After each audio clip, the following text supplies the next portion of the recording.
নমস্কার, আপনারা দেখছেন চেতনা টিভি। আপনাদের সঙ্গে রয়েছে আমি স্মৃতি। চেতনা টিভিতে রাইস অনলাইন ক্লাসের ব্যবস্থা আপনাদের জন্য, কারণ রাইস এডুকেশন সব সময় থাকে তাদের স্টুডেন্টসদের পাশে। আজ যে বিষয়ে রাইসের অনলাইন ক্লাস চলবে আপনাদের সঙ্গে, ম্যাথমেটিক্স নিয়ে পড়াশোনা করব আমরা। রাইস এডুকেশনের টিচার স্যার প্রীতম ভট্টাচার্য রয়েছেন আমাদের সঙ্গে। স্যার, আপনাকে স্বাগত অনলাইন ক্লাসে। স্যার, আজকে আমরা ম্যাথমেটিক্স মানে অঙ্ক করব। অঙ্কের কোন চ্যাপ্টারে থাকবো আজকে? আজকে আমরা অঙ্কের পার্সেন্টেজ চ্যাপ্টারটা নিয়ে আলোচনা করব। ওকে স্যার, তাহলে আমরা সরাসরি ক্লাসে চলে যেতে পারি। আচ্ছা, গুড আফটারনুন স্টুডেন্টস, আশা করি প্রত্যেকে ভালো আছো, সুস্থ আছো। আজকে যে চ্যাপ্টারটা নিয়ে আলোচনা করব তার নাম হচ্ছে পার্সেন্টেজ। আর পুরো অ্যারিথমেটিকের ভিতটা হচ্ছে পার্সেন্টেজ। মানে তোমরা যে কোনো পরীক্ষার জন্য প্রিপারেশন নাও, সেটা ব্যাংকিং এক্সাম হোক, সেটা এসএসসির জন্য হোক, সেটা ডাব্লিউবিসিএস এর জন্য হোক, সেটা সিডিএস এর জন্য হোক, যে কোনো ওয়ান ডে কম্পিটিটিভ এক্সামিনেশনে যেখানে অ্যারিথমেটিক আছে সেখানে কিন্তু পার্সেন্টেজ থেকে ডিরেক্টলি বা ইনডাইরেক্টলি প্রতি বছর আমাদের কোশ্চেন থাকে। ঠিক আছে, তোমরা যে কোনো চ্যাপ্টার নিয়ে নাও অ্যারিথমেটিকের, যেহেতু আমরা জানি যে নিউমেরিক্যাল অ্যাপটিটিউড বা কোয়ান্টিটিভ অ্যাপটিটিউডের মধ্যে সবচেয়ে বেশি পোর্শন অ্যারিথমেটিকের ইয়ে থাকে, তো সেখান থেকে তোমরা যে কোনো চ্যাপ্টার নিয়ে নাও, তোমরা প্রফিট অ্যান্ড লস নিয়ে নাও, তোমরা অ্যালিগেশন অ্যান্ড মিক্সচার নিয়ে নাও, তোমরা profit loss alligation and mixture, তোমরা সিম্পল ইন্টারেস্ট কম্পাউন্ড ইন্টারেস্ট, তোমরা যে কোনো চ্যাপ্টার নিয়ে নাও না কেন, তো সেখানে আমাদের সবসময় দেখবো যে পার্সেন্টেজ নিয়েই কিন্তু অঙ্কগুলো সলভ করা যাবে, কোনোটা ডিরেক্টলি কোনোটা ইনডাইরেক্টলি। তো অ্যাকচুয়ালি প্রিভিয়াস ইয়ারের কোশ্চেন অ্যানালিসিস করলে যেটা আমরা দেখতে পারি সবার প্রথম, যে স্টুডেন্টের সাথে আলোচনা করলে যেটা আমরা দেখতে পারি, যে স্টুডেন্টদের মত অনুসারে তারা কি বলে যে কোশ্চেনগুলো ইজি ছিল, কোশ্চেনগুলো জানা কোশ্চেন ছিল, তারা পারে কোশ্চেনগুলো, এগুলো ক্লাসে করানো হয়, তারা প্র্যাকটিস সেট সলভ করার সময় তারা সেগুলো প্র্যাকটিসও করে, কিন্তু সেখানে যে ডেটাগুলো দেওয়া থাকে মানে অ্যাজ এ পার্সেন্টেজ ভ্যালু, যেখানে ধরুন মিক্স ফ্র্যাকশন দেওয়া থাকে, সেই যে পার্সেন্টেজ ভ্যালুগুলো যখন সলভ করতে যাচ্ছে তখন ওটা একটু লেন্দি হয়ে যাচ্ছে।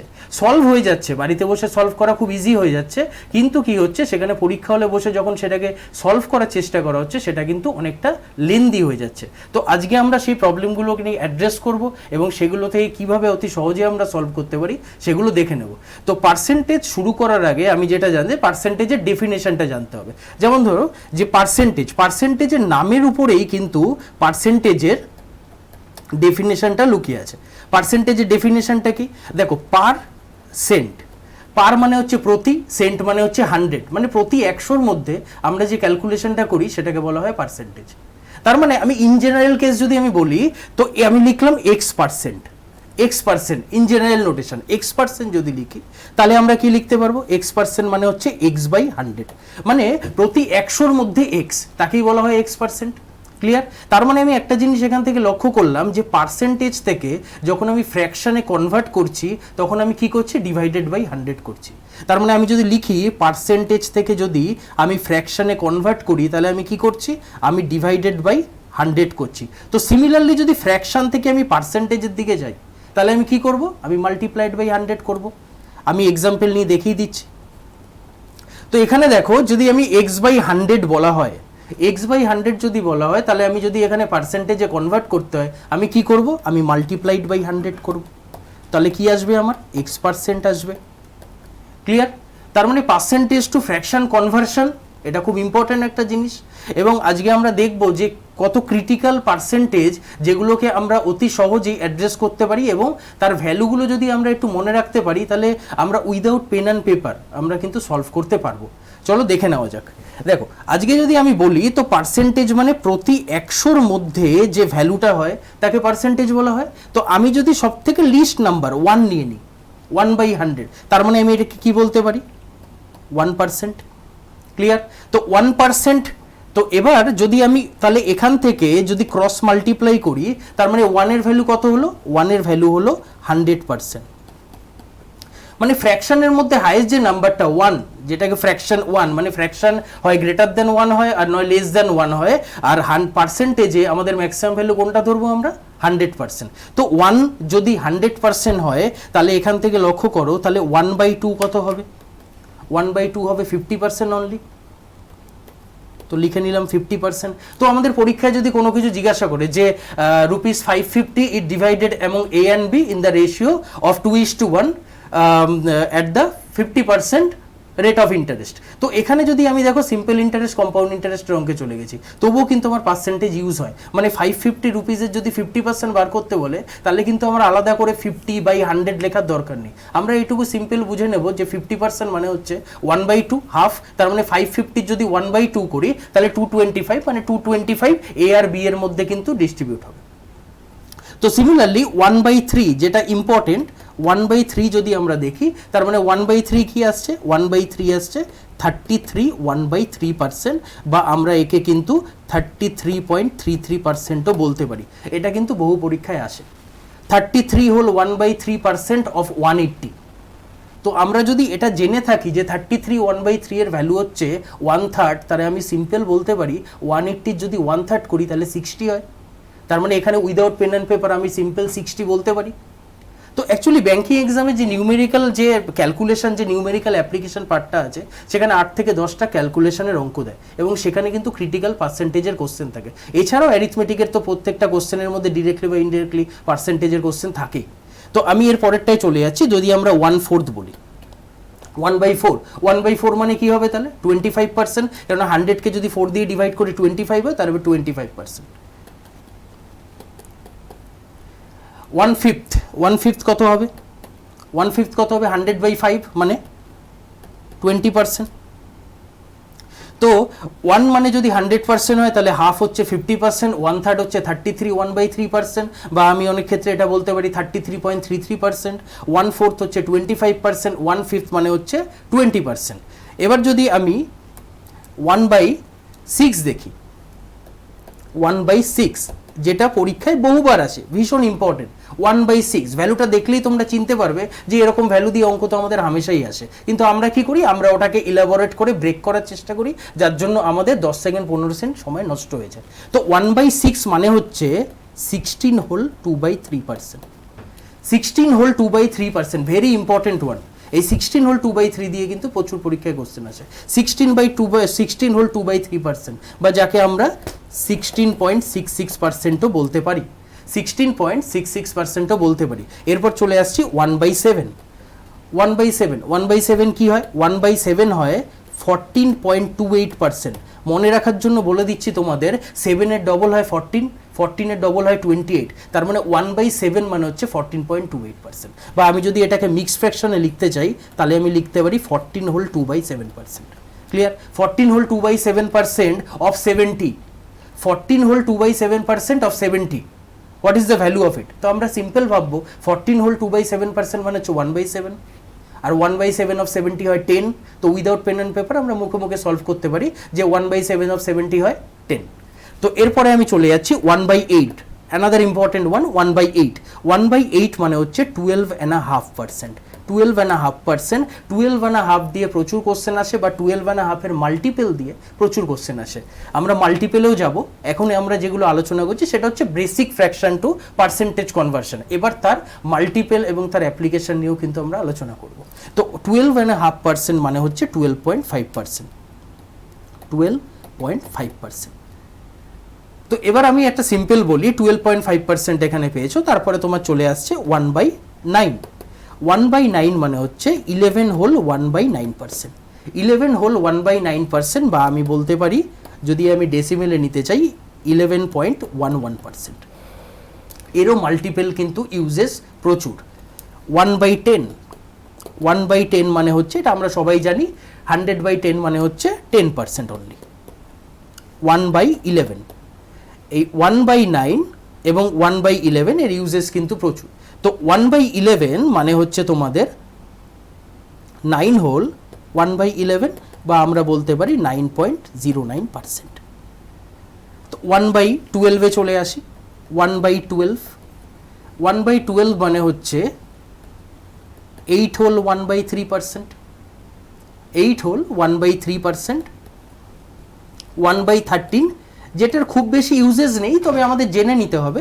1/13 মানে হচ্ছে 7 হোল 9/13%, বা আমি যদি এটাকে ডেসিমেলে কনভার্ট করতে চাই তাহলে এখান থেকে আসছে 7.69%।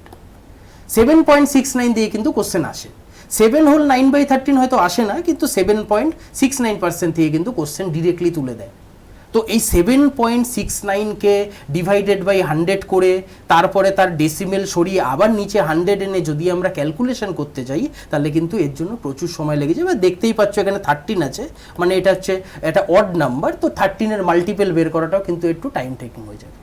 তো 1/14, তো ভালো করে দেখো 1/14 মনে রাখবো কি করে, মনে রাখার নিয়মগুলো বলি। দেখো 1/7 মানে কত, 1/7 মানে হচ্ছে 14 হোল 2/7, বা আমি যদি ডেসিমেলে বলি 14.28%। তাহলে 1/7 যদি এটা হয় 1/14 তার হাফ হবে, তার মানে 14.28% যেটা রয়েছে তার হাফ করে দাও, মানে 7.14। তার মানে কি হচ্ছে 7.14%, বা যাকে আমরা 7 হোল 1/7% বলতে পারি। 1/15 মানে হচ্ছে 6 হোল 2/3%, যাকে আমরা 6.66% বলতে পারি। তো ভালো করে এই জায়গাটায় দেখো, মনে রাখবো কি করে, 1/6 এর ভ্যালু কত, 1/6 এর ভ্যালু 16.66, আর 1/15 এর ভ্যালু কত, 6.66, এটা থেকে মনে রাখা যাবে। নেক্সট 1/16, 1/16 যদি দেখি এটা থেকে কিন্তু প্রচুর কোশ্চেন দেয়, এটা ইম্পর্টেন্ট। 1/16 যদি দেখি তাহলে 1/16 মানে হচ্ছে 6 হোল 1/4%, 6 হোল 1/4% মানে 6.25%। 1/17 যদি দেখি, যদি এখানে আমরা দেখে নিই 1/17, তাহলে এখানে কত আসছে 5 হোল 15/17%।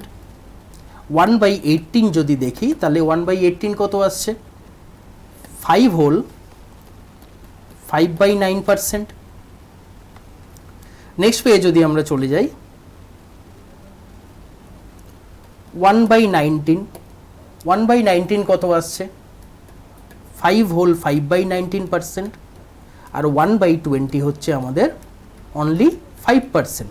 100/20 করলে 5 হয়, তাই জন্য 5%। তাহলে আমরা যদি এবার পুরোটাকে একবার দেখে নিই, পুরোটাকে যদি আমরা দেখে নিই ওভারঅল, তো 1 মানে হচ্ছে 100%, হাফ মানে হচ্ছে 50%, 1/3 মানে হচ্ছে 33 1/3%, 1/4 25, 1/5 হচ্ছে 20%। 1/6 যেটা ইম্পর্টেন্ট 16 হোল 2/3%, যেটা নিয়ে আমরা আজকে অঙ্ক করব। 1/7 14.28%, যেটা হচ্ছে 14 হোল 2/7%। 1/8 হচ্ছে 12.5, 1/9 হচ্ছে 11 হোল 1/9, 10%, 1/10 হচ্ছে 10%, 1/11 হচ্ছে 9 হোল 1/11, 1/12 হচ্ছে 8 হোল 1/3, 1/13 হচ্ছে 7 হোল 9/13, বা বলতে পারি 7.69%। 1/14 হচ্ছে 7.14, 1/7 এর হাফ মানে 7.1/7%।